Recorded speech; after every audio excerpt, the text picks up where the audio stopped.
भारत के जो राष्ट्रीय सांस्कृतिक प्रवाह है, यहाँ के इतिहास है, इसमें जनजाति समुदाय के जो योगदान है वो समाज के किसी भी समुदाय से एक तिलमात्र भी कम नहीं है, कहना है तो थोड़ा सा अधिक ही है। समाज के हर क्षेत्र में उनका योगदान रहा है। मैं हर क्षेत्र कह रहा हूं, आपको थोड़ा सा किसी को आश्चर्य भी हो सकता है। ट्रेड एंड कॉमर्स में, शिक्षा में, ज्ञान के क्षेत्र में, स्वास्थ्य के क्षेत्र में, तंत्र ज्ञान में जनजाति क्षेत्र के एक योगदान रहा है। इतिहास में ये दर्ज है, लेकिन दुर्भाग्य इस भारत के है, हमारी शिक्षा पद्धति में हमने इन चीजों को समाज के सम्मुख प्रस्तुत करने का सफल प्रयास नहीं किया। झारखंड के क्षेत्र में वहां के जनजाति लोगों ने स्टील का, इस्पात के जिस प्रकार तैयार करते हैं, वहां के एक तंत्रज्ञान से, टिस्को के बैनर्जी करके जो टेक्निकल डायरेक्टर रहे कई वर्ष पूर्व, उन्होंने कहा वहां के जनजाति क्षेत्र के लोगों ने जो स्टील बनाए हैं वह टिस्को के उत्तम दर्जे के जो स्टील है उनमें से एक हो सकता है। इतना ही है, वो क्रूड मेथड से बनाते हैं, इसलिए उसके पॉलिश्ड वे में करने से उसके समाज में, मार्केट में और अधिक दाम मिल जाएगा।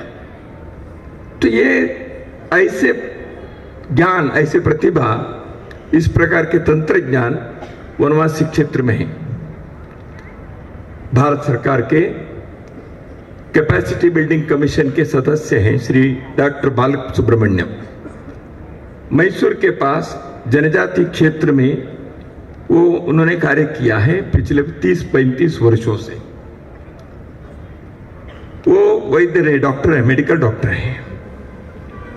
वो डॉक्टरी करते समय जनजाति क्षेत्र में, मैसूर जिले के जनजाति क्षेत्र में जब गए, वहां स्वास्थ्य के क्षेत्र में सेवा देने के लिए लोग गए।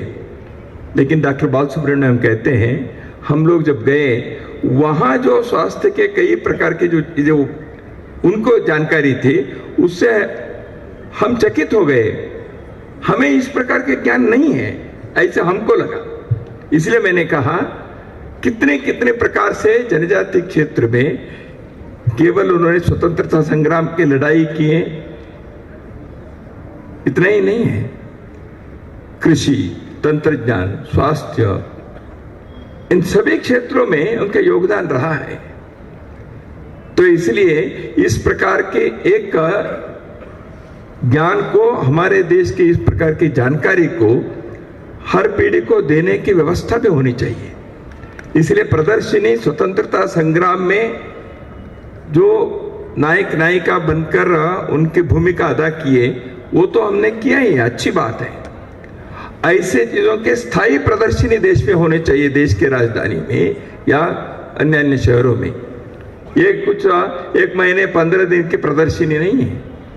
जैसे यहाँ भोपाल में क्या शौर्य, उसके क्या स्मारक बनाए हैं, ऐसे जनजाति क्षेत्र के योगदान स्वतंत्रता संग्राम में भी, और जैसे मैंने कहा भिन्न भिन्न क्षेत्रों में क्या उपलब्धि रही है, उन्होंने क्या किया है, इसके बारे में ऐसे स्थायी प्रदर्शनी होनी चाहिए।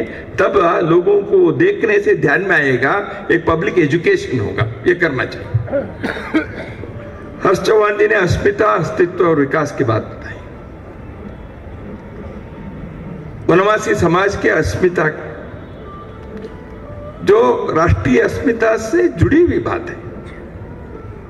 वनवासी समाज के अस्मिता के बाद कल्याण आश्रम कई वर्ष पूर्व समाज के सम्मुख आग्रहपूर्वक रखने का प्रयास किया।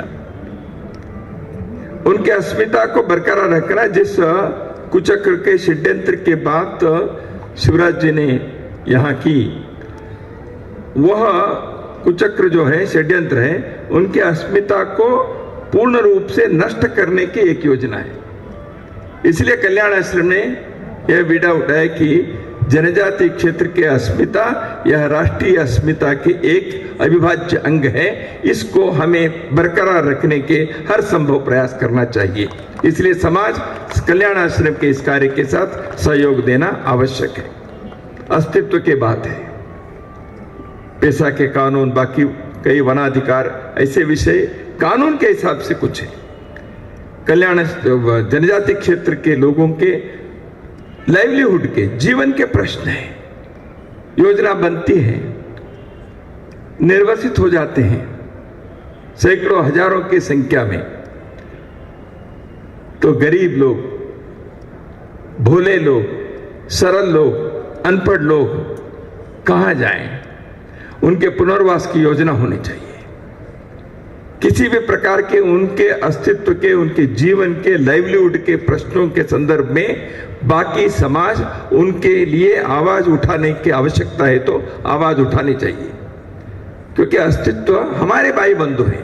तू मैं एक रक्त जब हम कहते हैं, ये वसुधैव कुटुंबकम के ही और एक दूसरे शब्दों में कहा है, इतना ही है।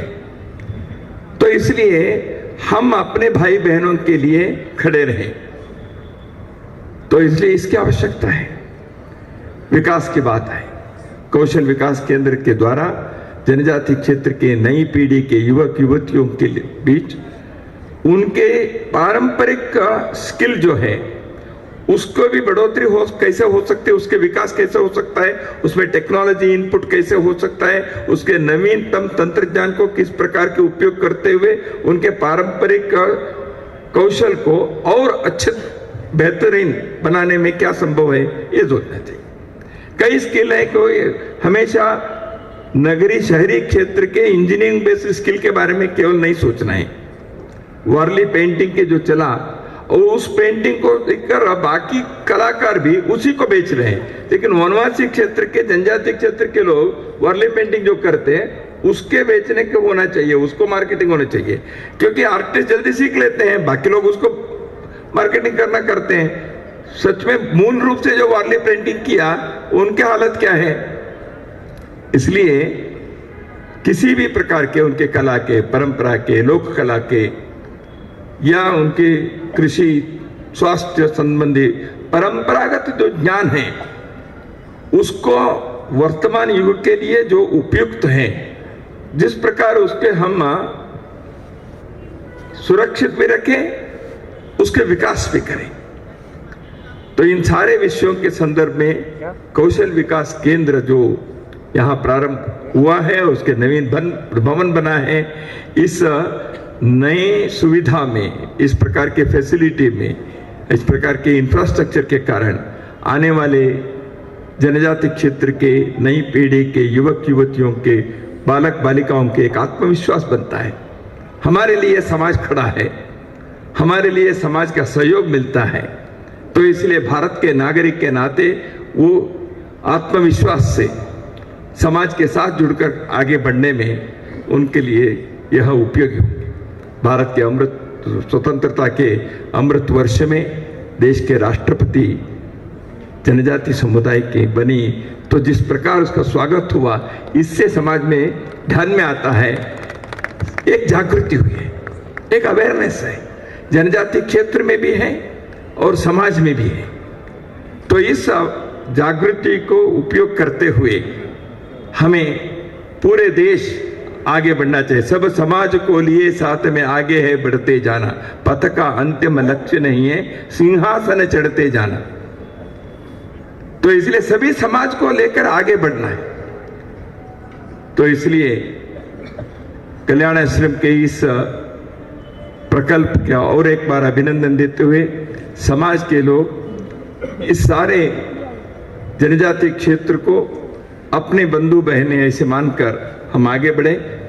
इंडियन ऑयल ने ऐसे एक भवन के लिए और श्रीमान शशि चौधरी जी ने जैसे कई प्रकार की योजना बनाया। इंडियन ऑयल ने तो अपने CSR के अंतर्गत ऐसी योजना के लिए समर्थन देने का कार्य किया है और कर भी रहे हैं, लेकिन कल्याण आश्रम ने जो एक दीप जलाया है उसके लिए सभी इंडियंस ऑयल देना चाहिए। तो इसलिए कल्याण आश्रम के ने जो एक ज्योति जलाई है, उसमें ईंधन देने का, तेल देने का कार्य हम सब करते रहें तो अपने देश के हर समूह, हर समुदाय अपने स्वाभिमान और स्वावलंबन के आधार पर आगे बढ़ने में सफल होंगे। तभी भारत के एक परम वैभव की स्थिति को हम देख पाएंगे और अपने कर्तृत्व से, परिश्रम से हम उसको बहुत ही शीघ्र अपने जीवन में ला पाएंगे।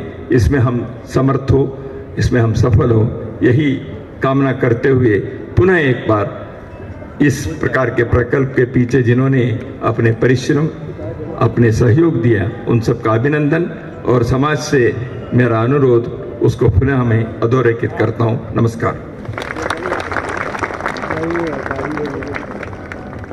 बहुत बहुत धन्यवाद।